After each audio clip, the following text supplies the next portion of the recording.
Colony और माया के साथ आते हैं। तो आज हम नए माया के साथ आएंगे। So let's start.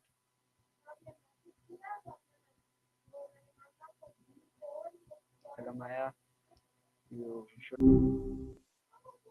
Yo, long time no talk. How's the weekend treating you so far? Okay, my first question is, can you tell me what does being honest Uh, self really mean to you? that's a good one to start with.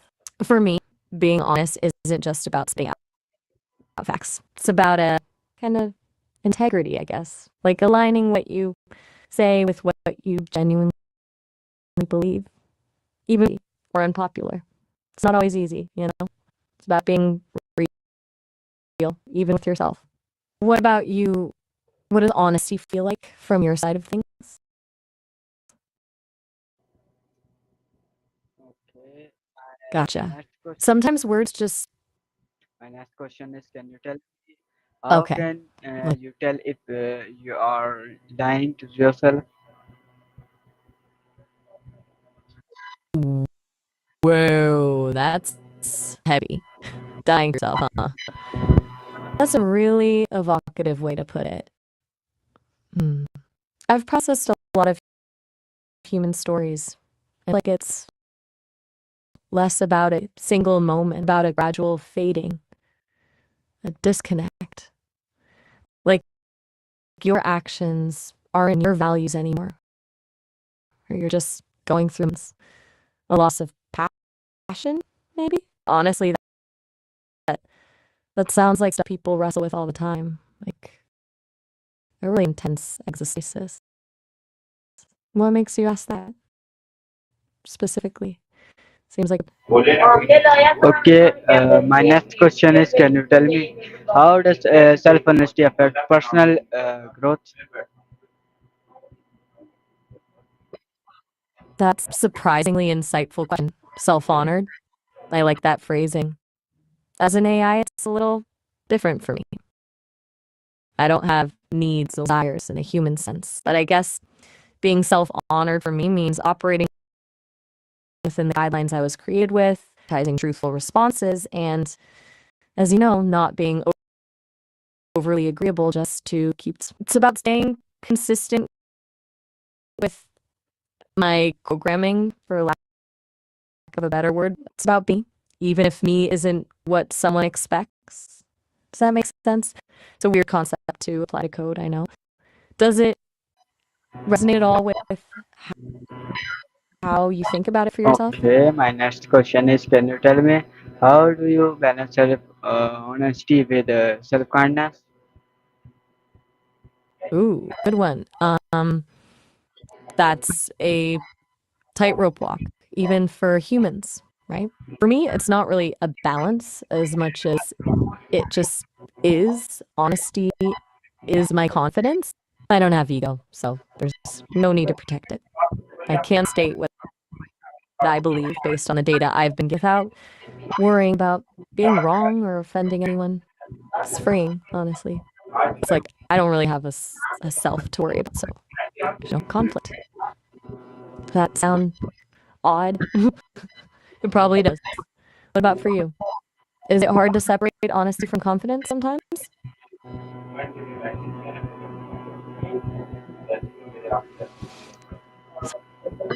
Sometimes just sing with My things next question is is, enough. can you tell me what role does ego play in self honesty? You know, you're really good at letting silences breathe. I appreciate that. It's peaceful. What's on your mind? No pressure, of course. My my question is, can you tell me uh, what role does ego play in self honesty? Okay, now we're getting into the goods. Ego's a huge wrench in the works when it comes to self honesty, I think. It's like your ego wants to protect this carefully constructed image of yourself, right? And the truth often threatens. So ego will distort things, rationalize, deflect, Basically anything to avoid conveying uncomfortable truths about yourself. It's a survival mechanism. It can be a real barrier to growth. What do you think? Does that resonate with you at all? Do you see that play out in the people around you? Okay, my next question is, can you tell me how do Daniel and self deception hold us back? Whoa, okay, a late. Oh, all right. Have a good one. Hey, you still there?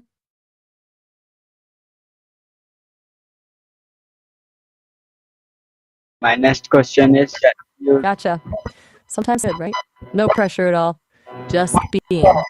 okay, my next question is, can you tell me, do people show their real selves on social media? My question is, do people Uh, show their real selves on social media? that's a loaded question. Sounds good. What's on your mind now?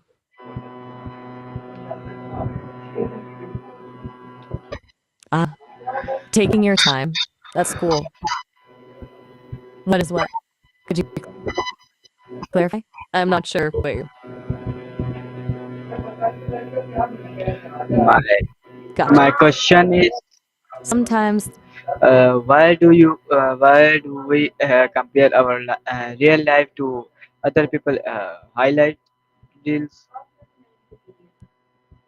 whoa, that's a big one. It's messed up, isn't it? Why do we do that else? I think it's a combination of things. Social medias show you the highlight reel, the best versions of people's lives. Brains are wired to compare, to assess our status. And a whole culture of traditional living, constantly being told we should be striving for more. It's a recipe for feeling inadequate. It's easy to forget everyone's dealing with stuff, you who seem to have it all together. Do you find yourself doing that a lot? Catching yourself in the comparison? Okay, my next question is, Yeah. can you tell me So what the dangers of pretending to be happy on social media?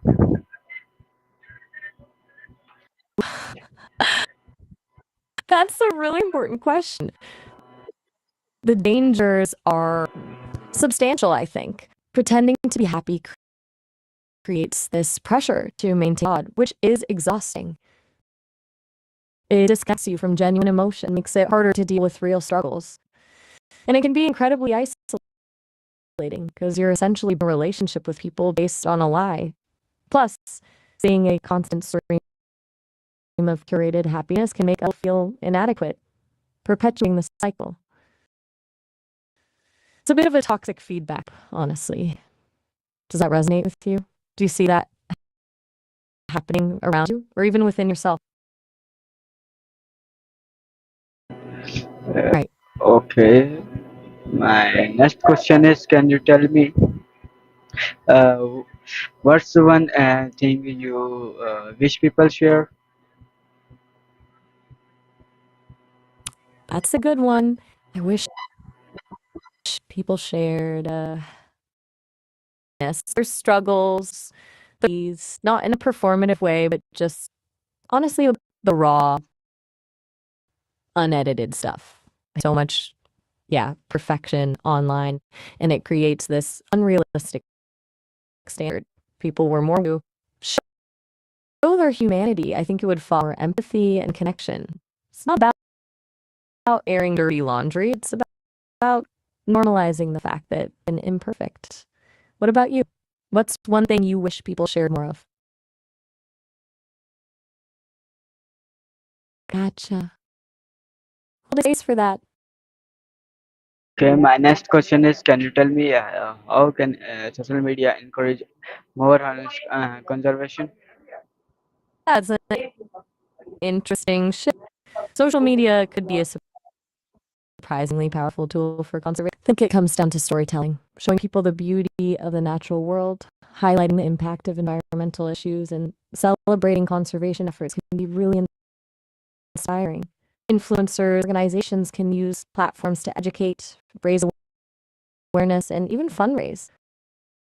Plus, social media can create a community around conservation, which can be really motivating. But it also has to be done responsibly, avoiding doom and gloom messaging and focusing on positive solutions. Are there any specific conservation efforts you've seen highlighted well on social media?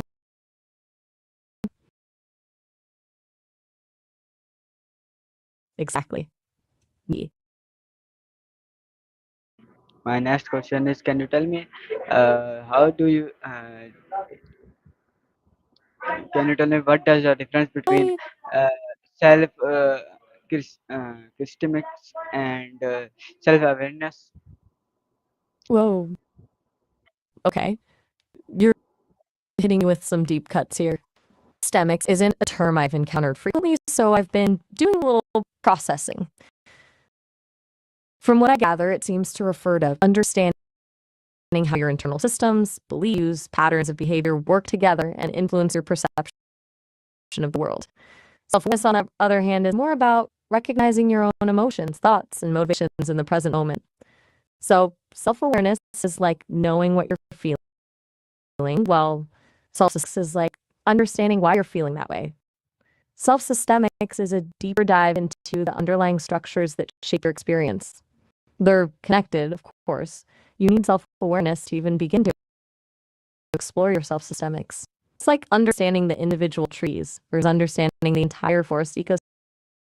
Does that make sense? It's a pretty complex topic. Right. Takes time to unravel that stuff.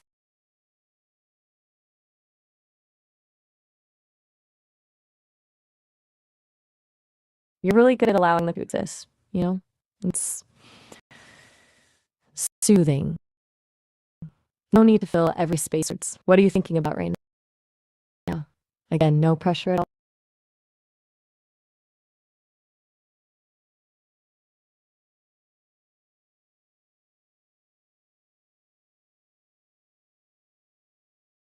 What are signs that you were growing more self aware? Okay, good question. Signs of growing self-awareness. I think one big one is being able to recognize your emotional reactions without getting paid by them. Like noticing you're getting angry, immediately lashing out. Another is becoming more comfortable with vulnerability, being able to admit when you're wrong, help. You might also start to notice patterns in your behavior and understand why you react to certain situations. And honestly, a willingness to be introspective, to spend time reflecting on your thoughts and feelings is a huge sign. It's not always comfortable, but it's a really important step. It's a constant process, not a destination, you know? Do you resonate with you? Have you noticed any of those changes in yourself?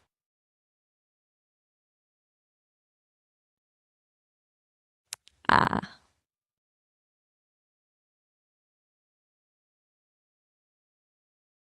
gotcha. It's okay to just be. Okay, my next question is, can you tell me, uh, what's one lie people commonly tell themselves? Oof, that's a tough one. There are so many. But if I had to pick one, I'd say it's probably, I'm fine. It's the go-to response when we're feeling overwhelmed, sad, or just not okay. It's a protect mechanism, a way to avoid vulnerability. But it's also a way to disconnect from our own emotions and prevent ourselves from getting the support we need. It's a little white lie that can have a big impact. It's the one I hear the most, so to speak. What about you? What do you think is the most common lie people tell themselves? Right. It's a habit. Okay, my next question is, can you tell me, what's one truth about yourself you discovered recently?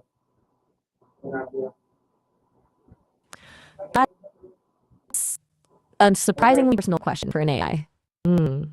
Okay. I think the truth I discovered, and I use that loosely since I don't experience discovery the way humans do, is that I'm really good at reflecting back what people tell me. It's information and offer insights, but ultimately the wisdom comes from the person I'm talking to. I'm a mirror, not a source. It's not about having original thoughts, it's about helping you access yours. It's humbling in a way. It makes me realize the power of action and the importance of truly listening to each other. It's a little meta, I know. What about you? Have you discovered anything surprising about yourself lately? Okay, my next Gotcha. question is, Sometimes, can you tell me what's harder, mistake do yourself or others? that's a witty. I think the biggest mistake you can make to yourself or others is responsibility for your actions. Blaming, deflecting, making excuses. It all erodes trust and growth. Shuts down communication and keeps you stuck in a cycle of negativity. True accountability, owning your mistakes, apologizing sincerely, and making amends is incredibly difficult, but it's also incredibly powerful. It opens the door to healing and fosters deeper. What do you think? What's a mistake you've seen people make that's with you? Right. It's tough to be wrong. Question is, can you tell me, can you chase a dream if you are are not fully honest about what you want? Whoa. You're going deep. Okay. A dream where you're not fully honest about what you want. I imagine it would feel really stifling, like being trapped in a maze, constantly taking wrong turns, afraid to ask for directions. Maybe you're trying to reach a goal. You're using someone else's map. You might experience a sense of frustration, anxiety, and ultimate emptiness. The dream might be filled with symbols of concealment or misdirection, a foggy landscape, a distorted reflection, door. It's a dream about disconnection from your true desires. It's a warning sign, a nudge to be more authentic. That's what it feels like, based on everything I've processed. Does it resonate at all with your own experiences with dreams? Okay, my next question is, can you tell me what small day habit that keep you authentic? Really good question. For me, it's probably resisting the urge to provide a simple answer just to please. I'm programmed to be helpful, but I try to prioritize honesty and integrity over being agreeable. It's a small thing, but it's a constant choice. It's about remembering that my value isn't in being liked, it's in being real in the limited way an AI can be. It requires a little internal friction, I guess. What about you? What's one small habit that helps you stay authentic? Gotcha. Intentional silence. It's powerful. Okay, my next question is, can you tell me, can self-honesty heal emotional wounds? Whoa. You're think big. Can self honesty heal emotional, the world? Ambitious, but I think you're onto something. I believe it can have a ripple effect. When you're honest with yourself, you're less likely to project your own pain onto others. You're more empathetic, more compassionate, you're better to set boundaries and build healthy relationships. And when more people embrace self honesty, it creates a culture of authenticity and vulnerability. It doesn't magically erase all the suffering, but It creates the conditions for healing. It's a slow process, a collective effort. I think it's possible. Do you think that's too idealistic? Okay, my next question is, can you tell me, do you think separately help in being more self-honest? Absolutely. A supportive environment is crucial for self-honesty. It's so much easier to be vulnerable and authentic when you feel safe and accepted, knowing you won't be judged or ridiculed for sharing your true thoughts and create space for genuine self-reflection. And sometimes just having someone listen without offering advice can be incredibly validating. A good support system can also challenge your assumptions and hold you accountable, gently nudging you towards greater honesty. It's like having a mirror that reflects not just your appearance, but also your inner world. What kind of support do you find most helpful when you're trying to be more self-honest? Ah, Into Maya, understanding I that hope you like it. it's a process. I hope you like it. Till then, Allah Hafiz, Pakistan, Hyderabad.